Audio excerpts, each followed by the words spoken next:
Hello friends, welcome to my channel useful info. आज की मेरी वीडियो खांसी से संबंधित है।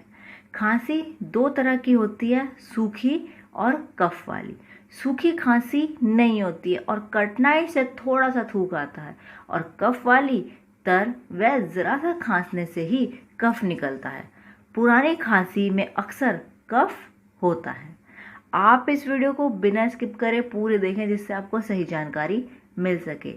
मेरी सभी वीडियो डॉक्टर द्वारा कंसल्टेड है। खांसी स्वयं कोई रोग नहीं है, यह अन्य रोगों का लक्षण मात्र है। खांसी यदि बनी रहे तो अन्य रोग पैदा करती है। खांसी के कारण दुर्बलता के अलावा गले, सांस की नलियों, फेफड़ों व दिल की बीमारियां होती हैं। टीबी और दम्मा में भी खांसी प्रमुख लक्षण है। जब तक खांसी के मूल कारण वाली बीमारी का पूरा इलाज न किया जाए, तब तक केवल खांसी की पेटेंट दवाई पीने से थोड़ा भले ही लाभ मिल जाए, पर बीमारी ठीक नहीं होती। अब मैं आपको खांसी के लिए घरेलू उपाय बता देती हूँ। खांसी में नींबू पर काली मिर्च और नमक भरकर चूसने से लाभ होता है।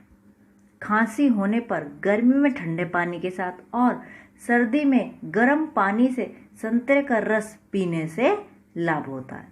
सेब का रस निकालकर मिश्री मिलाकर सुबह पीते रहने से पुरानी खांसी में लाभ होता है। अंगूर खाने से फेफड़ों को शक्ति मिलती है, कफ बाहर आ जाता है। अंगूर खाने के बाद पानी ना पिएं।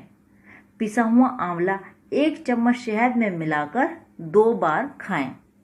आशा करती हूँ आपको मेरी बताई इन्फो पसंद आई होगी और आप वीडियो को लाइक एंड शेयर ज़रूर करेंगे। अगर आपको और भी घरेलू नुस्खे जानना चाहते हैं तो आप चैनल को सब्सक्राइब करें, बेल आइकन प्रेस करें। Thanks for watching, take care.